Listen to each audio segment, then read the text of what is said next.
Mijing tabiri singbu kangli pauthangi maiki degi taramna okjari ngasi phongkhiba tongan pauche singdagi lokhatjaba maru oiba pau khara chandokna pijari ahanbada COVID-19 dagi hena sathiba JN1 India yaurakre Mumbai da anoba lachat asigi case saniga yakaitre thengnakre ani sikre COVID-19 gi lachat asi malemda muthatuna lachat asigi vaccine puthokraba matung khwaidagi nauna COVID-19 gi lachat asi dagi hena sathiba JN1 haina khangnaba bacterial lachat asi India yaurakre agency gi pau amada khwaidagi nauna sathiraba JN1 lachat asina Mumbai da miyoi chani yankaitare na naba thengnakibaga loinana miyoi ani lekhidre loinana Maharashtra da tha asigi taranithoi phawbada anuba case humphumapan thengnakibaga loinana hauzik phawbada case nifu marida hengal lakre loinana Tamil Nadu dasu lachat asina naba miyoi kuntra mari sukre COVID-19 JN1 variant Chimpomf asi malemgi tongan ba mafamsing haibadi Singapore Hong Kong na singba lebak singdadi lachat asina pakchanna sandoroktuna hauzik aruba pibamda mayoknari khwaidagi nongna Tamil Nadu da miyoi kuntra mari Karnataka da miyoi Nepal Gujarat da taruk Delhi da ahum amadi Haryana Rajasthan amadi Sikkim da ju miyoi amamam lachat asina naba thengnakre hairi COVID-19 gi matungda nongna sandorakliba yamna sathiba JN1 bacteria asi Indian pumbada sandorakpa yabagi akiba leibana Ministry of Health and Family Welfare na Union Territory amadi state singda lachat asidagi ngakthokpa yaba checksin thorangching lokhatnaba mari lenaba official singda khanghankre hairi AR na border da Kuki militant tara hatkibadu BRTF ta border fencing khaba yaroi haina athingba pibagi oiramle Tha asigi tara marida Indo-Myanmar border gi Teknopal district ki manung chanba New Samtal gi border pillar number 62 mayada Assam Rifles na Myanmar da base toba Kuki militant tara hatkibadu militant sing aduna Ministry of Home Affairs ki makada hajik BRTF na border fencing khaba gi thabak chathariba aduda ayatpa athingba pibagi ni hairi Central Security Agency ki official amana phongdorok kibada Assam Rifles na kaptuna hatkraba Kuki militant sing adu Myanmar da hojik military hunta gi mathakta lal horiba pro democracy leader Aung San Suu Kyi ga sarkar paiminaramba aduga hojikna government in exile oina lairiba National Unity Government ki arm wing ama oiriba PDF ki kangbu singni hairi PDF singi kangbu sing asina Ain kaina Indo-Myanmar border gi Manipur rom thangba sarukta changsillaklaga hajik BRTF na border fencing khabagi thabak chathariba adu lepkadabani haina athingba pinaba honaraki hariba thawngsing adu Intelligence ki maikaidagi chapchana paw adu phangbadagi Assam Rifles ki kangbu sing aduna PDF ki kangbu sing aduna changsillaklaga lairiba New Somtal khulgi manung hanjillaga lairiba jaga adu koisillaga thamki thodok aduda militant sing adugi maikaidagi nongmai kapthorakpadagi Assam Rifles na handuna kapagi thodokta PDF cadre sing adu laikidabani militant sing asidagi AK-47 rifle turret RPG launcher ama M4 rifle ama Single barrel mari yauna atai polam kaya recover tauki aduga laikidraba PDF ki cadre sing aduna mirot oina lairiba National Unity Government ki official singda India manungi thabakda amuk hanna khut thingjillaktana warning piraba matungda khuchin nakre hairi panba yabadi Myanmar ga lonariba Manipur gi border gi saruk asi punna kilometer 339 ni loinana India government ki maikidagi Myanmar dagi Manipur da mitop changlakpa thingnaba hauzik border fencing khabagi thabak chathariba asida Kuki Naga amadi Mizo gi organization kaya asigi mayokta lairibani Tuichinda Kuki terrorist singi aronba mifam pangthokre ngarang numidang pung 3 minute 13 rom tarakpada yangyangpokpi PS na konba thamna pokpi khulgi maningda laiba Tuichin Kuki village da 4-wheeler gari 15 rom da lakpa khuchu khulai matik chana paiba Kuki zo terrorist singi aronba mifam ama pangthokre mapam masida hana makhogi achauba kem ama lairambani hari pauche sina phangba pauda mifam asida saruk yakiba terrorist sing adu Khamen Lok amadi Fireland Court Fauduna Lakibani Yamlaba Gari Singda Kusukulai Matik Sana Paiduna Lakpa Ubada Mafam Madugi Kunza Singna Amuk Hana Lan Tokla Gadra Haina Mipainaki Haidi Aduga Makwena Mifam Pangtok Liba Mafam Aduga Irap Lapnadana Mari Suba Mahal Regiment Ki Post Amasu Lay Haidi Mifam Madu Ngasidagi Haukiba Siroi Lili Festival Gi Mangoinana Pangtokpa Oigani Tajanari Festival Asida Mangjong Kuki Jogi Purup Singi Maikidagi Maitei Singna Makoigi area Fauduna Saruk Yahaloi Haiduna Akanba Wapam Pongdokiba Laikibani Masiga Mari Lainana Pangtok Lamba Yai Kanari Siroi Lili Festival Gi Paulo Bachatpa Pomi Sing Armina Athing Papirak Padagi Mamai Lairga Halakre Governor da Memorandum Pisin Kre Ngasi Pomi Sing Sintha Leptuna Mipam Pangtokani Chathakiba Thong Adu Government Asigi Mamai Ani Longba Thong Miyamda Utpani Haina Pongdok Naragli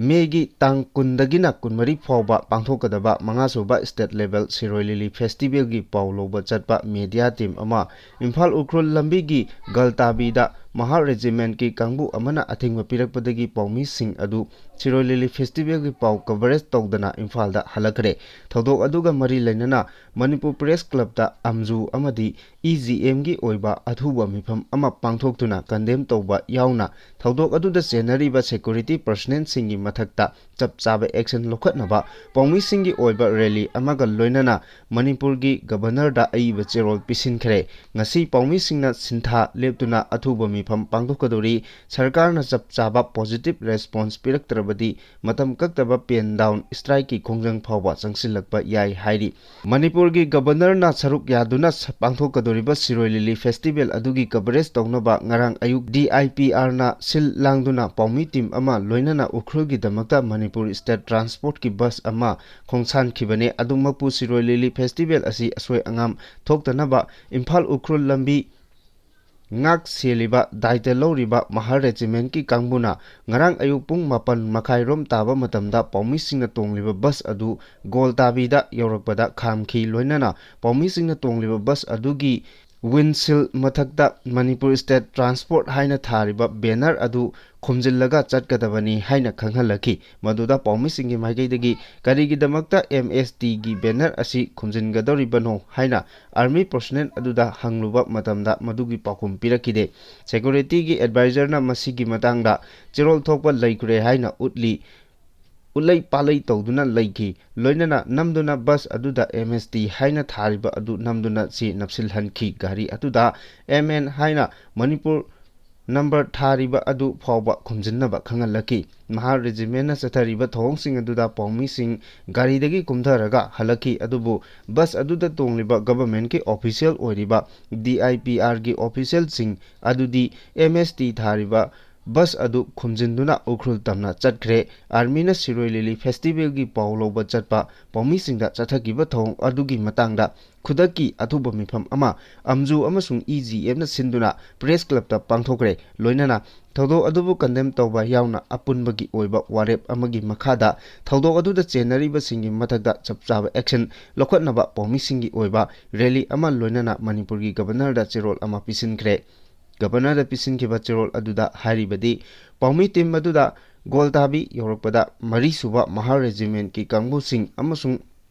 EGM na Akanba Mongda Kangbu Sing Aduna Bus Adugi Mamangda Thariba Manipur State Transport Haina Thariba Wahai Adu Khumjinlaga Khumjinnaba Khangalaki Thong Asi Yamna Nungnangningai Oiba Ama Khakta Natana Media Gi Professional da Chamamnaba Amasu Pohale Thodok Asi Freedom of Press Public Safety Yamna Serious Oiba Wahang Ama Oihale Thodok Asi Amju Amasung EGM na Akanba Mongda Condemn Tawi Thodok Asida Chenariba Singi Mathakta Akanba Action Logdrabadi Ngasi Megi Tangkun Mathoi Asi Journalist Fernality na Normal Duty Toktuna Pen Down Gi Strike Khongjang Changsin Gani Demand Sing Asi Thabakta Onthoktrabadi Pen Down Strike Ki Khongjang Asi Makhatana Sangtharakpasu Yai Yasinaba Puraktriba Fawba Khudaktagi Hauna State Asida Operate Tauriba Central Force Amadi State Yauna State Government Ki Mari Lainaba Pau Amasung Information Sing Boycott Tawani Imphal Ukrul Lambida Media Personnel Singda Harassment Pi Kiba Thodok Adugi Matangda Inquiry Tawgadabani Loinana Madugi Daita Adu Sapchana Lepkadabani ꯊꯧꯗꯣꯛ ꯊꯣꯛꯂꯤꯕ ꯃꯐꯝ ꯑꯗꯨꯒꯤ official ꯑꯃꯗꯤ personal ꯏꯟ ꯆꯥꯔꯖꯀꯤ ꯃꯊꯛꯇ ꯆꯞ ꯆꯥꯕ action ꯂꯧꯈꯠꯀꯗꯕꯅꯤ ꯊꯧꯗꯣꯛ ꯑꯗꯨꯒꯤ ꯃꯇꯥꯡꯗ ꯉꯁꯤ ꯑꯌꯨꯛ ꯄꯨꯡ 11 ꯇꯥꯕ ꯃꯇꯝꯗ ꯑꯝꯖꯨ ꯑꯃꯁꯨꯡ EGMꯒꯤ ꯑꯣꯏꯕ ꯃꯤꯐꯝ ꯄꯥꯡꯊꯣꯛꯇꯨꯅ ꯊꯣꯛꯂꯤꯕ ꯊꯧꯗꯣꯛ ꯑꯁꯤꯒꯤ ꯃꯇꯥꯡꯗ ꯈꯟꯅꯒꯅꯤ ꯃꯔꯝ ꯑꯁꯤꯅ ꯍꯤꯔꯝ ꯑꯁꯤꯒꯤ ꯃꯇꯥꯡꯗ ꯃꯅꯤꯄꯨꯔꯒꯤ ꯒꯕꯔꯅꯔꯅ ꯑꯊꯨꯕꯗ ꯃꯤꯠꯌꯦꯡ ꯆꯪꯗꯨꯅ ꯃꯁꯤꯗ ꯆꯦꯟꯅꯔꯤꯕ ꯁꯤꯡꯒꯤ ꯃꯊꯛꯇ ꯆꯞ ꯆꯥꯕ ꯑꯦꯛꯁꯟ ꯂꯧꯈꯠꯀꯗꯕꯅꯤ ꯍꯥꯏꯔꯤ ꯑꯦꯟꯇꯤ ꯅꯦꯁꯅꯦꯜ ꯑꯣꯏꯕ ꯊꯧꯑꯣꯡ ꯆꯠꯊꯔꯤꯕ ꯃꯍꯥ ꯔꯦꯖꯤꯃꯦꯟꯠꯀꯤ ꯃꯊꯛꯇ ꯏꯟꯀ꯭ꯋꯥꯏꯔꯤ ꯀꯃꯤꯇꯤ ꯁꯦꯝꯗꯨꯅ ꯊꯤꯖꯤꯟꯒꯗꯕꯅꯤ ꯍꯥꯏꯅ ꯃꯍꯦꯁꯣꯔꯅ ꯑꯀꯟꯕ ꯋꯥꯐꯝ ꯊꯝꯂꯛꯂꯤ ꯑꯦꯟꯇꯤ ꯅꯦꯁꯅꯦꯜ ꯑꯣꯏꯕ ꯊꯧꯑꯣꯡ ꯆꯠꯊꯔꯤꯕ ꯃꯍꯥ ꯔꯦꯖꯤꯃꯦꯟꯠꯀꯤ ꯃꯊꯛꯇ ꯏꯟꯀ꯭ꯋꯥꯏꯔꯤ ꯀꯃꯤꯇꯤ ꯁꯦꯝꯗꯨꯅ ꯑꯊꯨꯕꯗ ꯊꯤꯖꯤꯟꯒꯗꯕꯅꯤ ꯍꯥꯏꯅ RPIE ꯃꯅꯤꯄꯨꯔ ꯁ꯭ꯇꯦꯠ ꯌꯨꯅꯤꯠꯀꯤ ꯄ꯭ꯔꯦꯁꯤꯗꯦꯟꯠ ꯃꯍꯦꯁꯣꯔ ꯊꯧꯅꯥꯎꯖꯝꯅ ꯍꯥꯏꯈ꯭ꯔꯦ ꯉꯔꯥꯡ ꯀꯩꯁꯥꯝꯄꯥꯠꯇ ꯂꯩꯕ RPIEꯒꯤ ꯑꯣꯐꯤꯁꯇ ꯄꯥꯡꯊꯣꯛꯈꯤꯕ ꯄꯥꯎꯃꯤꯁꯤꯡꯒ ꯎꯅꯕ ꯑꯃꯗ ꯃꯍꯦꯁꯣꯔ ꯊꯧꯅꯥꯎꯖꯝꯅ ꯋꯥꯐꯝ ꯑꯁꯤ ꯐꯣꯡꯗꯣꯛꯂꯗꯨꯅ ꯃꯈꯥ ꯇꯥꯅ ꯍꯥꯏꯈꯤꯕꯗ ꯉꯔꯥꯡꯗꯒꯤ ꯍꯧꯗꯨꯅ ꯁ꯭ꯇꯦꯠꯀꯤ ꯂꯩꯉꯥꯛꯀꯤ ꯇꯨꯔꯤꯖꯝ ꯗꯤꯄꯥꯔꯠꯃꯦꯟꯠꯅ ꯁꯤꯟꯗꯨꯅ ꯎꯈ꯭ꯔꯨꯜꯗ ꯄꯥꯡꯊꯣꯛꯀꯗꯕ 5ꯁꯨꯕ ꯁꯤꯔꯣꯏ ꯂꯤꯂꯤ ꯐꯦꯁꯇꯤꯚꯦꯜ ꯍꯧꯗꯣꯛꯄꯒꯤ ꯊꯧꯔꯝ ꯀꯚꯔꯦꯖ ꯇꯧꯕ ꯆꯠꯄ DIPRꯒꯤ ꯁ꯭ꯇꯥꯐꯁꯤꯡ ꯑꯃꯗꯤ ꯇꯣꯉꯥꯟ-ꯇꯣꯉꯥꯟꯕ ꯃꯦꯗꯤꯌꯥ ꯐꯥꯔꯝꯁꯤꯡꯒꯤ ꯃꯤꯑꯣꯏꯁꯤꯡ ꯌꯥꯎꯕ ꯒꯥꯔꯤ ꯑꯃꯕꯨ ꯏꯝꯐꯥꯜ ꯎꯈ꯭ꯔꯨꯜ ꯂꯝꯕꯤꯒꯤ ꯒꯣꯜꯇꯥꯕꯤ ꯍꯥꯏꯔꯤꯕ ꯃꯐꯝ ꯑꯗꯨꯗ ꯗ꯭ꯌꯨꯇꯤ ꯇꯧꯗꯨꯅ ꯂꯩꯔꯝꯕ ꯃꯍꯥ ꯔꯦꯖꯤꯃꯦꯟꯠꯀꯤ ꯀꯥꯡꯕꯨꯅ ꯈꯥꯝꯗꯨꯅ ꯗꯤꯇꯦꯟ ꯇꯧꯗꯨꯅ ꯊꯝꯕ ꯃꯈꯣꯏꯅ ꯇꯣꯡꯂꯤꯕ ꯃꯅꯤꯄꯨꯔ ꯁ꯭ꯇꯦꯠ ꯇ꯭ꯔꯥꯟꯁꯄꯣꯔꯠꯀꯤ ꯕꯁ ꯑꯗꯨꯗ ꯃꯅꯤꯄꯨꯔ ꯍꯥꯏꯅ ꯊꯥꯔꯤꯕ ꯋꯥꯍꯩ ꯑꯗꯨ ꯃꯨꯊꯠꯂꯨ ꯍꯥꯏꯕ ꯈꯛ ꯅꯠꯇꯅ ꯅꯝꯕꯔ ꯄ꯭ꯂꯦꯠꯇ MN ꯊꯥꯔꯤꯕ ꯑꯗꯨꯁꯨ ꯃꯨꯊꯠꯇ꯭ꯔꯕꯗꯤ ꯆꯠꯄ ꯌꯥꯔꯣꯏ ꯍꯥꯏꯔꯛꯈꯤꯕ ꯋꯥꯍꯩ ꯑꯗꯨ ꯏꯟꯇꯔꯅꯦꯁꯅꯦꯜ ꯑꯣꯏꯕ ꯋꯥꯍꯩꯅꯤ ꯏꯁꯥꯒꯤ ꯏꯔꯝꯗꯝꯗ ꯆꯠꯄ ꯃꯇꯝꯗ ꯁꯦꯟꯇꯔ ꯂꯩꯉꯥꯛꯀꯤ ꯁꯔꯨꯛ ꯑꯃ ꯑꯣꯏꯅ ꯃꯤꯂꯤꯇꯔꯤ ꯐꯣꯔꯁꯅ ꯀꯔꯤ ꯃꯔꯝꯒꯤ ꯁ꯭ꯇꯦꯠ ꯑꯁꯤꯒꯤ ꯃꯅꯨꯡꯗ ꯁ꯭ꯇꯦꯠ ꯑꯁꯤꯒꯤ ꯃꯃꯤꯡ ꯁꯤꯖꯤꯟꯅꯕ ꯌꯥꯗ꯭ꯔꯤꯕꯅꯣ ꯊꯧꯗꯣꯛ ꯑꯗꯨ ꯃꯅꯤꯄꯨꯔ ꯊꯨꯒꯥꯏꯕ ꯄꯥꯝꯂꯤꯕ ꯃꯤꯑꯣꯏꯁꯤꯡꯅ ꯄꯨꯟꯁꯤꯟꯗꯨꯅ ꯃꯈꯣꯏ ꯃꯁꯦꯜ ꯂꯧꯇꯨꯅꯗꯨꯅ ꯆꯠꯊꯕ ꯊꯧꯑꯣꯡꯂꯥ ꯍꯥꯏꯕꯗꯨ ꯍꯥꯏ ꯀꯃꯤꯇꯤꯅ ꯏꯟꯀ꯭ꯋꯥꯏꯔꯤ ꯀꯃꯤꯇꯤ ꯑꯃ ꯐꯝꯗꯨꯅ ꯑꯊꯨꯕꯗ ꯊꯤꯖꯤꯟꯕꯤꯌꯨ ꯃꯗꯨ ꯅꯠꯇ꯭ꯔꯕꯗꯤ ꯄꯣꯂꯤꯇꯤꯀꯦꯜ ꯄꯥꯔꯇꯤꯒꯤ ꯈꯦꯟꯅꯕ ꯊꯝꯗꯅ ꯃꯅꯤꯄꯨꯔꯤ ꯑꯃ ꯑꯣꯏꯅ ꯃꯍꯥ ꯔꯦꯖꯤꯃꯦꯟꯠꯅ ꯆꯠꯊꯈꯤꯕ ꯊꯧꯑꯣꯡꯁꯤꯡ ꯑꯁꯤꯗ ꯍꯧꯖꯤꯛ ꯂꯩꯔꯤꯕ ꯒꯚꯔꯟꯃꯦꯟꯠ ꯑꯁꯤ ꯃꯈꯥ ꯇꯥꯅ ꯊꯥꯖꯅꯤꯡꯉꯥꯏ ꯑꯣꯏꯗ꯭ꯔꯦ ꯍꯥꯏꯕ ꯋꯥꯐꯝꯁꯨ ꯐꯣꯡꯗꯣꯛꯈꯤ BDFꯁꯤꯡꯅ ꯒꯚꯔꯟꯃꯦꯟꯠꯄꯨ ꯊꯥꯒꯠꯄ ꯐꯣꯡꯗꯣꯛꯂꯛꯂꯤ BDFꯁꯤꯡꯅ ꯁ꯭ꯇꯦꯠ ꯒꯚꯔꯟꯃꯦꯟꯠꯇ ꯃꯈꯣꯏꯒꯤ ꯃꯇꯝ ꯀꯨꯏꯅꯗꯒꯤ ꯇꯥꯟꯗꯨꯅ ꯂꯥꯛꯄ ꯗꯤꯃꯥꯟꯗꯁꯤꯡ BDF ꯔꯤꯀ꯭ꯔꯨꯠꯃꯦꯟꯠ ꯔꯨꯜꯁꯀꯤ ꯃꯇꯨꯡ ꯏꯟꯅ ꯁꯦꯛꯁꯟ 19 ꯄꯨꯂꯤꯁ ꯑꯦꯛ 1964 ꯏꯝꯄ꯭ꯂꯤꯃꯦꯟꯠ ꯇꯧꯕꯤꯕ ꯁꯔꯚꯤꯁ ꯔꯦꯒꯨꯂꯥꯏꯖꯦꯁꯟ ꯇꯧꯕꯤꯅꯕ ꯑꯃꯗꯤ ꯈꯨꯠꯁꯨꯃꯟ ꯍꯦꯟꯒꯠꯄꯤꯅꯕ ꯃꯇꯝ-ꯃꯇꯝꯒꯤ ꯂꯩꯉꯥꯛꯇ ꯇꯛꯅꯗꯨꯅ ꯂꯥꯛꯄꯅꯤ ꯗꯤꯃꯥꯟꯗꯁꯤꯡ ꯑꯁꯤ ꯄꯤꯊꯣꯛꯅꯕ ꯍꯧꯖꯤꯛ ꯄꯥꯜꯂꯤꯕ ꯂꯩꯉꯥꯛ ꯑꯁꯤꯗ ꯃꯦꯃꯣꯔꯦꯟꯗꯝ ꯀꯌꯥ ꯁꯕꯃꯤꯠ ꯇꯧꯈ꯭ꯔꯕꯁꯨ ꯃꯗꯨꯒꯤ ꯄꯣꯖꯤꯇꯤꯚ ꯔꯦꯁꯄꯣꯟꯁ ꯒꯚꯔꯟꯃꯦꯟꯠ ꯁꯥꯏꯠꯇꯒꯤ ꯂꯥꯛꯇꯕ ꯃꯔꯝꯅ BDFꯁꯤꯡꯅ ꯏꯟꯐꯤꯅꯤꯇꯤ ꯒꯟ ꯗꯥꯎꯟ ꯑꯃꯗꯤ ꯄꯦꯟ ꯗꯥꯎꯟ ꯁ꯭ꯇ꯭ꯔꯥꯏꯛ ꯊꯥ ꯑꯁꯤꯒꯤ 15ꯗꯒꯤ ꯆꯠꯊꯗꯨꯅ ꯂꯥꯛꯈꯤꯕ ꯑꯗꯨꯕꯨ ꯁ꯭ꯇ꯭ꯔꯥꯏꯛ ꯑꯗꯨꯒꯤ ꯅꯦꯒꯣꯁꯤꯌꯦꯁꯟ ꯑꯃ ꯄꯨꯔꯛꯅꯕ SP ꯏꯝꯐꯥꯜ ꯋꯦꯁ ꯑꯃꯗꯤ ꯀꯥꯡꯄꯣꯛꯄꯤ ꯗꯤꯁꯇ꯭ꯔꯤꯛꯅ ꯃꯔꯨꯑꯣꯏꯕ ꯊꯧꯗꯥꯡ ꯂꯧꯕꯤꯗꯨꯅ ꯀꯃꯤꯁꯅꯔ ꯍꯣꯝꯒꯤ ꯆꯦꯝꯕꯔꯗ ꯃꯁꯥ ꯌꯥꯎꯅ all Manipur BDF welfare employee welfare ꯑꯦꯁꯣꯁꯤꯌꯦꯁꯟꯒꯤ ꯊꯧꯃꯤꯁꯤꯡ ꯌꯥꯎꯅ ꯋꯥꯔꯤ ꯁꯥꯅꯔꯕ ꯃꯇꯨꯡꯗ ꯏꯟꯐꯤꯅꯤꯇꯤ ꯁ꯭ꯇ꯭ꯔꯥꯏꯛ ꯑꯗꯨ ꯍꯟꯗꯣꯛꯈꯤꯕꯅꯤ ꯍꯥꯏꯅ all Manipur BDF employees welfare ꯑꯦꯁꯣꯁꯤꯌꯦꯁꯟꯒꯤ ꯄ꯭ꯔꯦꯁꯤꯗꯦꯟꯠ ꯁꯟꯖꯤꯠꯅ ꯄ꯭ꯔꯦꯁꯇ ꯊꯣꯛꯄ ꯆꯦꯔꯣꯜ ꯑꯃꯅ ꯈꯪꯍꯜꯂꯛꯂꯤ ꯆꯦꯔꯣꯜ ꯑꯁꯤꯅ ꯃꯈꯥ ꯇꯥꯅ ꯍꯥꯏ ꯁ꯭ꯇꯦꯠ ꯒꯚꯔꯟꯃꯦꯟꯠꯀꯤ ꯋꯥꯔꯤ ꯁꯥꯅꯕꯗ ꯌꯥꯎꯈꯤꯕ ꯍꯣꯝ ꯀꯃꯤꯁꯅꯔ N ꯑꯁꯣꯛ ꯀꯨꯃꯥꯔ BDFꯁꯤꯡꯒꯤ ꯋꯥꯀꯠ ꯃꯨꯟꯅ ꯇꯥꯕꯤꯕꯒ ꯂꯣꯏꯅꯅ ꯇꯥꯜꯂꯤꯕ ꯗꯤꯃꯥꯟꯗꯁꯤꯡ ꯒꯚꯔꯟꯃꯦꯟꯠꯅ ꯈꯟꯅꯔꯒ ꯊꯕꯛ ꯑꯣꯏꯅ ꯑꯣꯟꯊꯣꯛꯅꯕ ꯊꯥ 2ꯒꯤ ꯃꯇꯝ ꯉꯥꯏꯅꯕ ꯆꯞ ꯆꯥꯅ ꯊꯥꯖꯕ ꯑꯃ ꯑꯦꯁꯣꯁꯤꯌꯦꯁꯟꯗ ꯄꯤꯔꯛꯄꯗꯒꯤ ꯏꯟꯐꯤꯅꯤꯇꯤ ꯁ꯭ꯇ꯭ꯔꯥꯏꯛ ꯑꯗꯨ ꯍꯟꯗꯣꯛꯈꯤꯕꯅꯤ ꯌꯥꯅꯕ ꯄꯨꯔꯛꯄꯗ ꯍꯦꯟꯅ ꯊꯥꯖꯕ ꯂꯩꯅꯕ ꯐꯥꯏꯜ ꯁꯨꯕ ꯍꯧꯔꯦ ꯑꯃꯗꯤ ꯅꯨꯃꯤꯠ 15ꯅꯤ ꯂꯩꯔꯒ ꯅꯈꯣꯏꯒꯤ ꯐꯥꯏꯜ ꯄ꯭ꯔꯣꯁꯦꯁ ꯑꯗꯨ ꯄ꯭ꯔꯣꯁꯦꯁ ꯇꯧꯕ ꯍꯧꯔꯕ꯭ꯔꯥ ꯍꯥꯏꯅ ꯏꯟꯀ꯭ꯋꯥꯏꯔꯤ ꯇꯧꯕ ꯂꯥꯛꯅꯕꯁꯨ ꯑꯦꯁꯣꯁꯤꯌꯦꯁꯟꯗ ꯍꯥꯏꯔꯛꯈꯤ ꯃꯇꯝ ꯆꯥꯅ ꯒꯚꯔꯟꯃꯦꯟꯠꯀꯤ ꯃꯥꯏꯀꯩꯗꯒꯤ ꯑꯃꯗꯤ ꯄꯨꯂꯤꯁ ꯗꯤꯄꯥꯔꯠꯃꯦꯟꯠꯀꯤ ꯃꯥꯏꯀꯩꯗꯒꯤ ꯁ꯭ꯇ꯭ꯔꯥꯏꯛ ꯑꯁꯤ ꯅꯦꯒꯣꯁꯤꯌꯦꯁꯟꯕꯨ ꯄꯨꯔꯛꯅꯕ ꯍꯣꯠꯅꯕꯗ ꯑꯆꯧꯕ ꯊꯧꯗꯥꯡ ꯂꯧꯕꯤꯈꯤꯕ ꯀꯃꯤꯁꯅꯔ ꯍꯣꯝ ꯃꯅꯤꯄꯨꯔ ꯄꯨꯂꯤꯁꯀꯤ ꯃꯥꯏꯀꯩꯗꯒꯤ SP Imphal west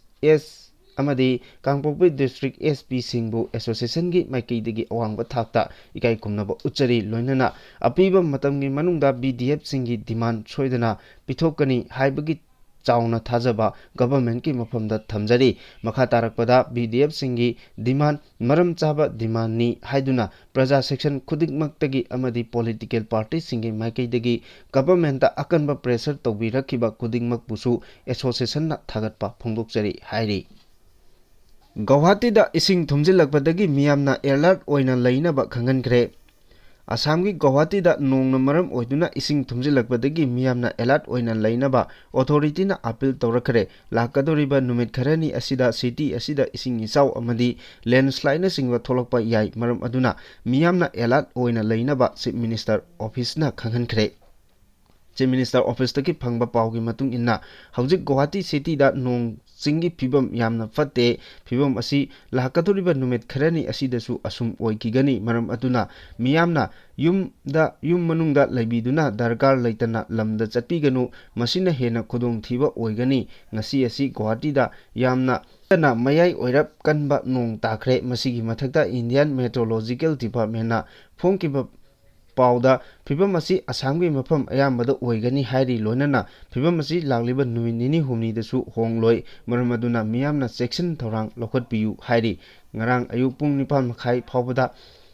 Kamrupta, Nong Marang Kaina Taki, Bagi report like Kamrupta, Kwaidigi, Wangbo, Oina, MM115 ki Changda, Nong Taki, Eduga, Guwahati da MM112 ki Changda, Nong Taki, Kamrup ki Mirzar Circle Office da MM110 ki Changda, Nong Taki, Hari. BJP na akan mamong da condemn tawrakli.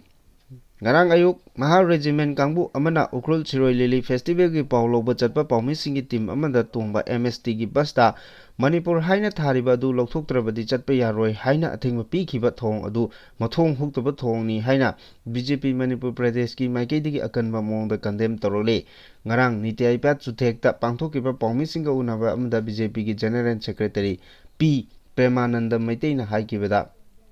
Manipur Tourism Department na sinduna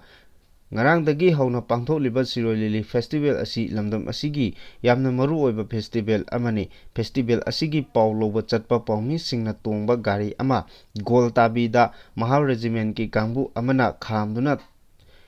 thamlaga gari da Manipur haina thariba adu muthatlaga chatlu natrabadi chatpa yaroi haina athingba pikhiba thong adu BJP Manipur Pradesh na kanwa mongda condemn tawi Miyam da pau yohannaba mathau pangthokpa chatliba paumi singda Maha Regiment ki chathagiba thong adu mathong huktaba thong ni haina lawi thawdo adugi matangda party na tumina laithokloi ngasi asida Manipur ki governor ga unaduna hiram asigi matangda miyeng changsinnaba taksingani ngasi Indian Army na chathagiba thong adu Manipur miyamgi yamna sentiment sokpa amani hairakli Tokleba irang asiga mari lainana asang kacharna social media da post ama tawrakli madudi cookie singna fake account semlaga viral chatpadu mayamna section beyo makhoi si pakhat paira or refugee oibagira fake account semba yamna haye mayam thajabigano cookies are very smart expert to make fake accounts so many fake account are on viral in social media created by cookie-based leaders or some refugees. Please don't trust at all. Haina sumna phongdorali.